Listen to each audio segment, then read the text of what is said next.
Hey everyone, what's up? We can continue our study on the book of Daniel later on. I thought that this topic, although it's going to be quite insane, was a little bit more important to talk about for the time being than continuing that. But I did make a post.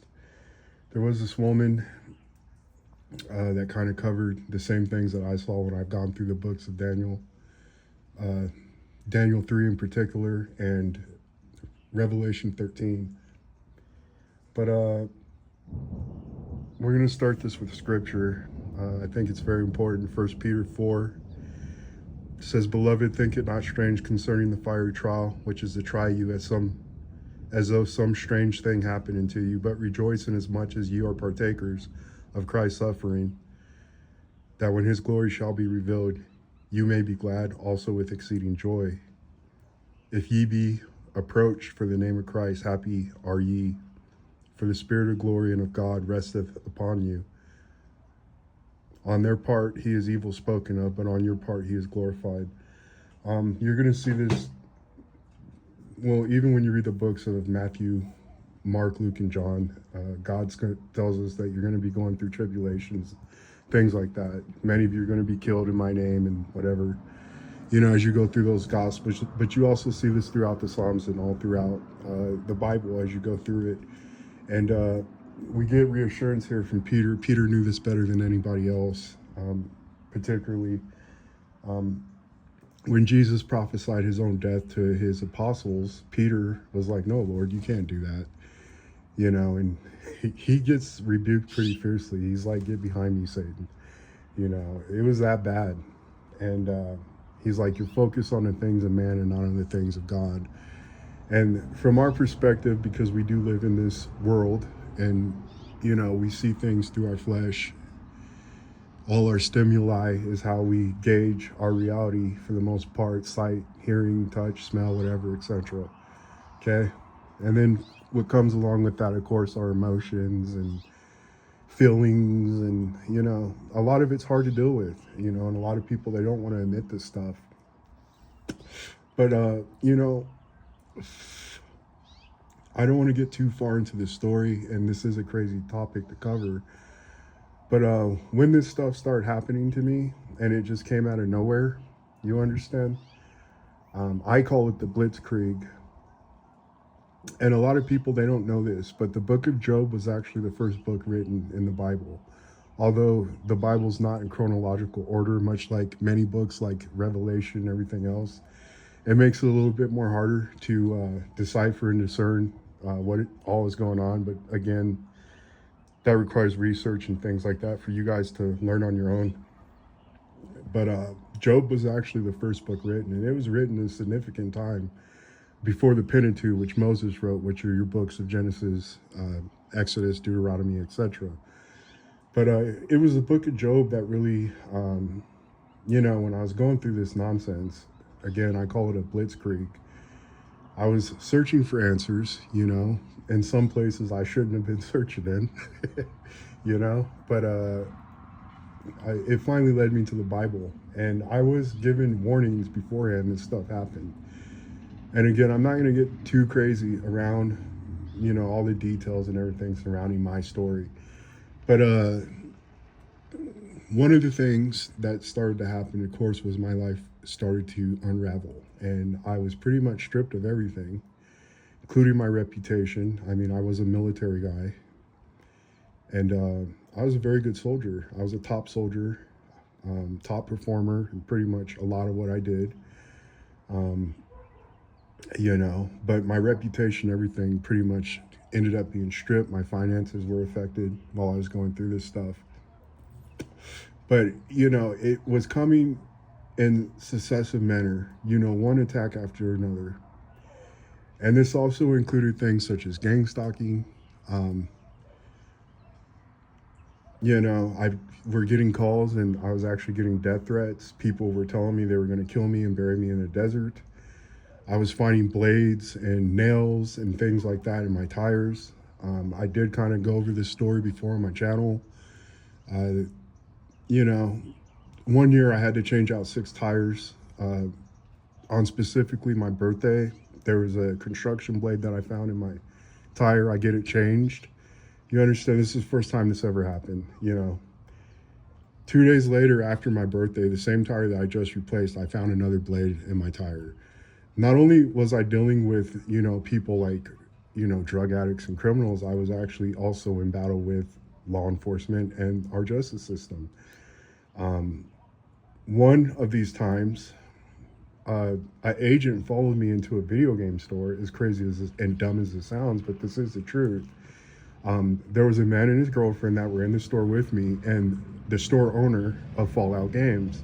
I'm not going to tell you where the location was, but this Fallout game specifically was right next to a gun store, and I, at that time, did have a pretty nice gun collection. I had a Benelli M4, I had my ARs, I had my pistols, I was about to also purchase a 300 Win Mag, to complete my collection. Right as all this stuff was going on, but I had a very nice gun collection. Maybe they saw this information, they thought, oh, he's buying more guns or something. I don't know what made this situation even occur. These people that I've been dealing with, they've been trying to go to the law constantly. You understand? And they've been seeing what they can get to stick on, throwing stuff at the wall and just simply seeing what sticks. But I've been beating these people pretty badly. You understand? Even recently, I was under another investigation because they keep trying to say that I'm a threat and that they felt threatened by Bible scripture that I sent them. And I was warned that I'm under investigation again, but nothing's come from it. So I'm assuming they just dropped it because they couldn't find anything. But, this agent follows me into this store and he looks absolutely perplexed and dumbfounded. And everyone in the store is looking at this guy. He has a badge and he has a sidearm. And he just looks stupid seeing that I have a PlayStation 4 in my hand and I'm just selling it. You understand? And maybe he thought it was a gun, or I don't know what the heck this guy was thinking, but he looked dumb. When he finally kind of realized what was going on, he walked out, and then all of us in the store were just like, what the heck was that? I was getting all these kinds of weird occurrences. Now, that's just on the physical aspect. Spiritual aspect, when I tell you guys this, as dumb and crazy as it sounds, this is the truth.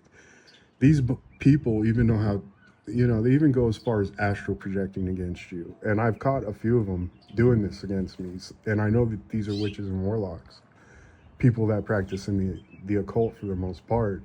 And even a week ago, I had another experience, but I'm just going to get into the first couple ones.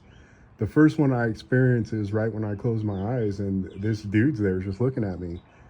And I'm like, what the heck is going on? And again, I'm having financial problems during this time. And again, death threats and everything that can go wrong has been going wrong in my life.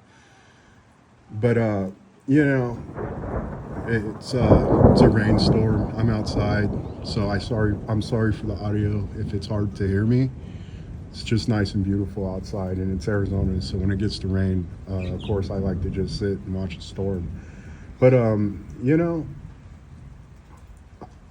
I'm at the point I'm dumbfounded, and this guy, he's looking at me, he's in a panic, and I can tell he's from India, he's wearing a black robe, and I'm just like, are we serious right now? You know what I'm saying? And then he gets a little panicky, and he raises his arms, and out of his arms, from out of his robes, where his hands are, this like black smoke kind of comes out and wraps around me. And I look down at my body, and I just look at what this black whatever nonsense is wrapped for, and I look back at him just dumbfounded, like, what is this? And he's like nervous and he's panicky, and he does what he has to do, and then he leaves. That was the first experience I had with the astral projection. There was a second individual. The first guy, he was from India, I could tell. He was probably early 30s at the oldest. He was a well-kept, groomed man. Would look normal, without the black robe. You could tell he was well groomed and everything else, so he took good care of himself, and that was my first experience. Second experience was with a clown, okay? This person was very cocky and arrogant, and it's the same thing. You can usually catch these people right as you close your eyes. It's, you know, you can catch him slipping at that point. But the second individual was a female, and she was a lot more flamboyant, okay? Although she had the appearance of being very conservative, she was a white Caucasian lady, short brown hair. She had glasses, you know, somewhat attractive, you know.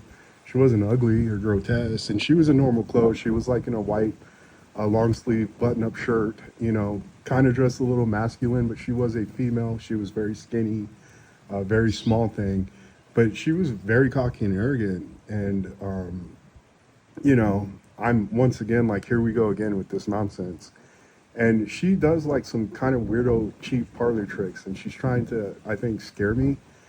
But she does some crazy little trick, like she says I, and then like disappears and then reappears, disappears, reappears, and then she's laying right next to me in the bed, the devil. You know what I'm saying? And at that point, I of course open my eyes, and you know, I turn on my audio Bible. You know what I'm saying? You know what I'm saying? Like, I didn't have to do nothing, and I wasn't really shocked or frightened during these experiences.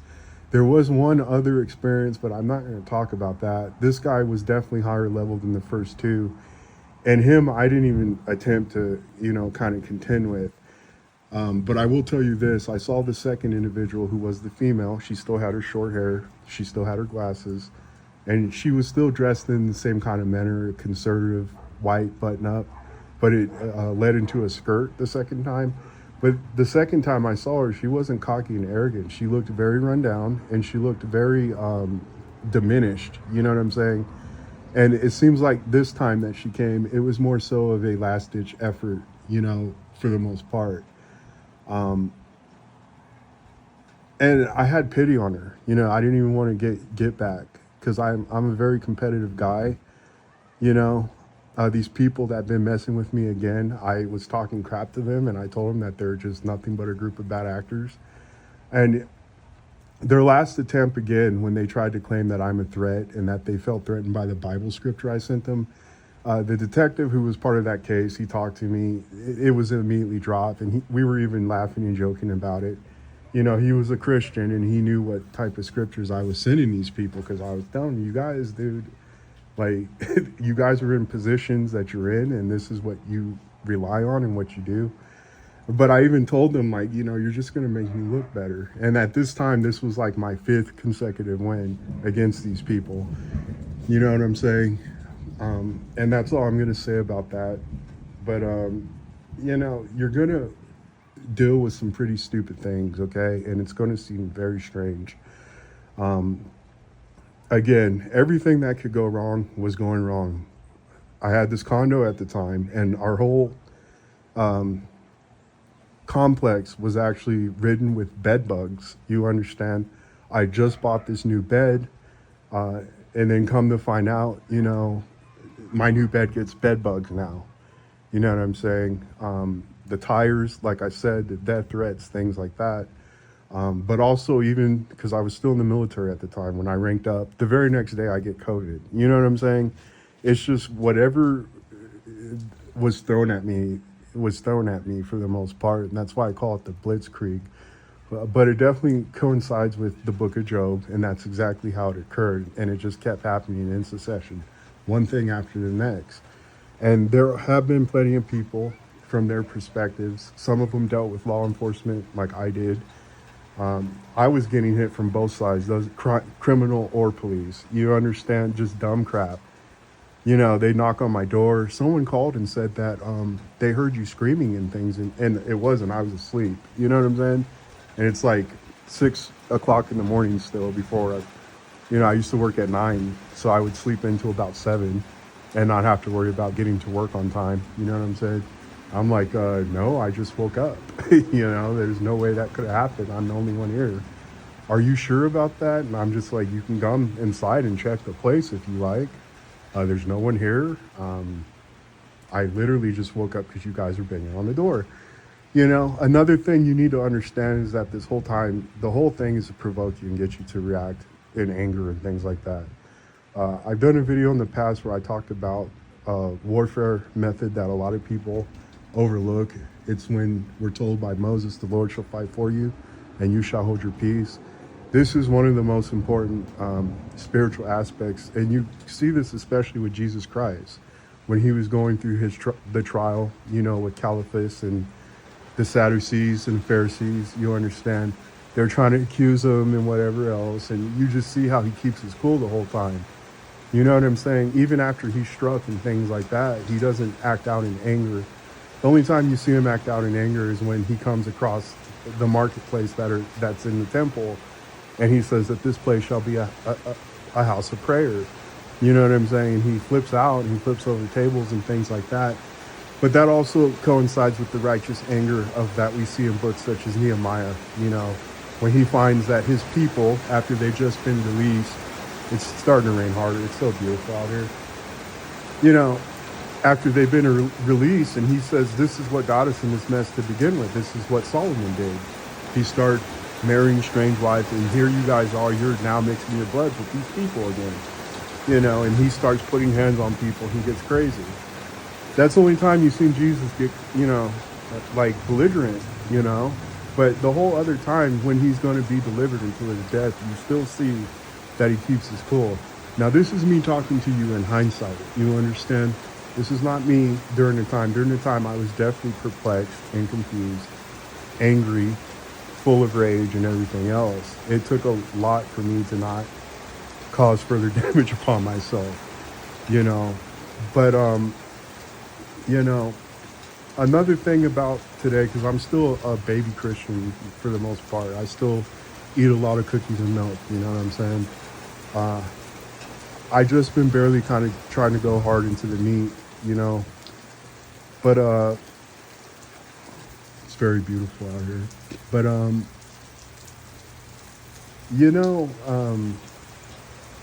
I lost my train of thought because this rain's picking up. Okay, so I'm about 5 years in, and I've always had this thing, being very wary of dreams and visions and, experience. And I've preached this on my channel plenty of times. I know that experience can be a trap. But after, consuming the same type of content, looking into the same type of things, these past years, this year I finally do something different, and I start actually looking into people who claim to have dreams and spirits. You are not spirits, visions. Okay? So I'm going against my own little safety net here.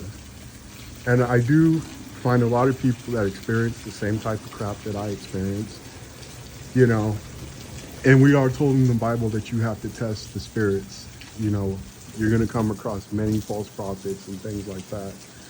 But, I've been finding some pretty legitimate people, and it's not just them as well that have experienced these type of attacks, these spiritual attacks, but some of them, they've been affected in ways that I don't even, really want to go into.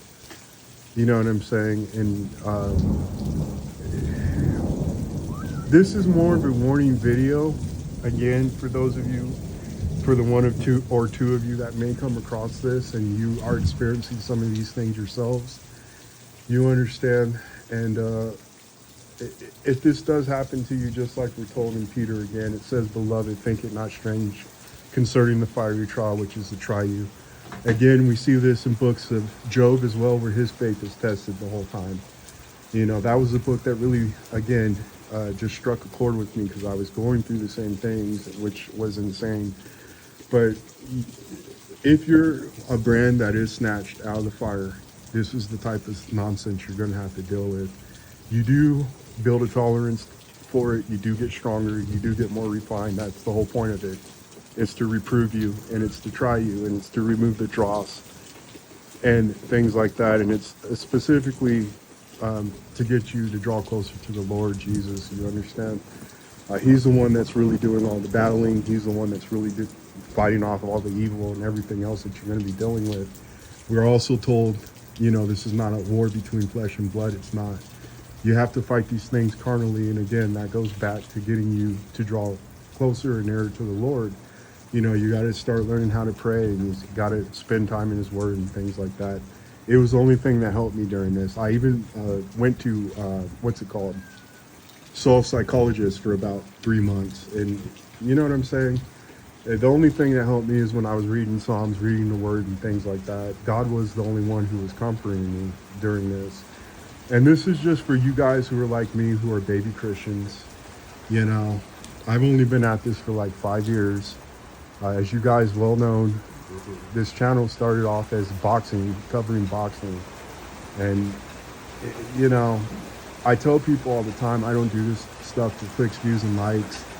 It's not strange to me to leave YouTube for like 6 months at a time, or barely just come out with a handful of videos a year. When I do come out with stuff, though, it's for a reason. And I just thought that maybe someone might need to hear this, and it may be helpful for you. You know, it's going to be hard. None of it's easy. It's the hardest thing I've ever had to deal with. Basic training and whatever else I've been through, none of it compares to this nonsense that I've been dealing with for the past 5 years, specifically. But again, even to the point where it brought me to go to therapy and stuff. You know, I just did not understand what was going on. But the one who's going to come for you, the one who's going to deliver you, and the one who is going to save you is Jesus. And again, you're going to have to go through the Word and things like that. You're going to have to draw nearer to Him. It's starting to get pretty crazy here. I am going to cut this video short. But if you guys do have questions, comments, whatever else, feel free to do so. And I will talk to you guys later. God bless. Bye.